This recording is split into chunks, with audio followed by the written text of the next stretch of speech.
সুধী দর্শক শ্রোতা মণ্ডলী, আপনারা দেখছেন বরাক সংবাদ। এই মুহূর্তের একটি গুরুত্বপূর্ণ সংবাদ নিয়ে আপনাদের সম্মুখে উপস্থিত আমি খয়রুল। গুয়াহাটি হাইকোর্টে কিংবা সুপ্রিম কোর্টের দ্বারস্থ হবেন এআইডিএফের বিধায়ক সুজামউদ্দিন লস্কর। হাইলাকান্দির আবর্ত ভবনে আজ সংবাদ মাধ্যমে এই মন্তব্য করেন বিধায়ক সুজাম। তিনি কেন এই মন্তব্য করেন এ নিয়ে বিস্তারিত শুনুন। হাইলাকান্দি পঞ্চায়েতের ডেলিমিটেশন খসড়া অসঙ্গতিপূর্ণ থাকায় ইতিমধ্যে দাবি আপত্তি জানিয়েছেন তিনি।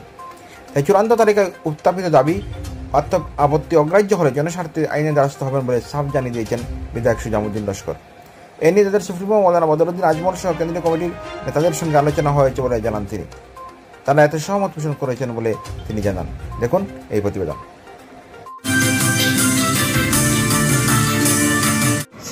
আমি ডিটেলস আমার কমপ্লেন সাবমিট দিছো, যেনেকা আমার হোম সরকারে এসওপি জারি করেছিল এই এসওপি মতো আমি আমার কমপ্লেন দিছি।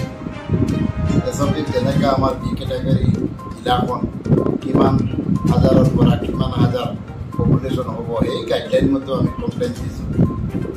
আর এইটু যদি আমার সিও সাহেবে বা ডিসি সাহেবে গোটেই স্টাফে কৈছে হেয়ারিংর পাছত ফাইনাল ড্রাফটর আগত ঠিক করি, যদি ঠিক নকৰে আমি নিরুপায় হলে কত যাব লগা আছে আপোনালোকে জানে। আমি মহামান্য আদালতত যাম, ফাৰ্ষ্টত আমি হাইকোর্টত যাম, নহলে আমি সুপ্রিম কোর্টত যাম, কারণ এইটো রাজ্যের ভবিষ্যতের কথা।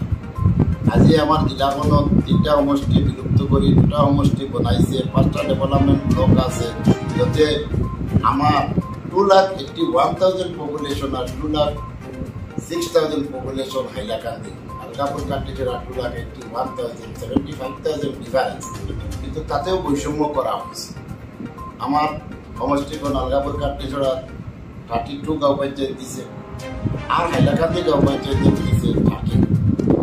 এই ডিফারেন্সবিলাক লৈ গাইডলাইনটো আমি গাই এসপির কথাটো গাই আমি গোটেই কমপ্লেইনটো জিলাধিপতি, জেলা পরিষদ, সিও, এডিসি তাতে দিছোঁ। হিয়াৰিঙো হৈছে, এতিয়া আমি অপেক্ষা কৰি আছোঁ ফাইনেলত কি হয়।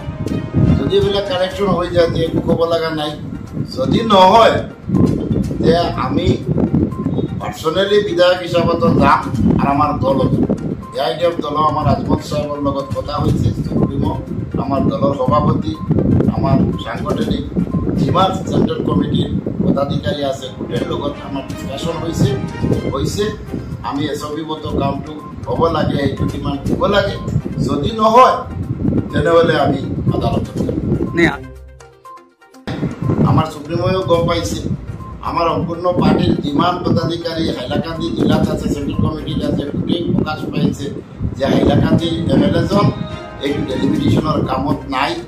সিটো কি কৰি আছে সি নিজে জানে। এইটো বিজেপিৰ যিটো কৰিছে, আমাৰ সৰকাৰখনে যিটো এসপি দিছে এইমতো আমি ফাইট কৰি আছো আৰ সিজনে এইটো সাপোৰ্ট কৰি আছে। এইটো হাইলাকান্দি যিটো পুরানা LA6 এরিয়ার মানুহবিলাক আছে এইবিলাকেও গম পাই আছে, কিন্তু সেইটো আমি যেহেতু আলগাপুরের বিধায়ক নিজামুদ্দিন চৌধুরী, আমি কাটিছড়ার বিধায়ক, আমি দুইজনে দলের কাম কৰি আছো, ৰাজ্যেৰ কাম কৰি আছো। আমার জেলাখনত হিন্দু, মুসলিম, খ্রিস্টান গোটেই ধর্মাবলম্বীর কথাটো উঠাইছো যে 10 কিলোমিটার, 8 কিলোমিটার, 5 কিলোমিটার ডিস্টেন্সত কাক কত সোমাইছে এইটো জেলাধিকারী জানে। আমি এইবিলাক কমপ্লেইন আমার কমপ্লেইনত দিছো। এতিয়া আমি অপেক্ষাত আছো ফাইনেলখনত কি ওলায়। আর এমএলএ আমি দুইজনে আমি দলের কাম কৰি আছো, ৰাজ্যেৰ কাম কৰি আছো। এজনে কি কৰি আছে আপনাদেৰকেও দেখি আছে, ইজনে কি দান্দাত চলি আছে, ইজনেৰ 1 পয়েন্ট দান্দা চলি আছে, ৰাজ্যেৰ কামত একো নাই।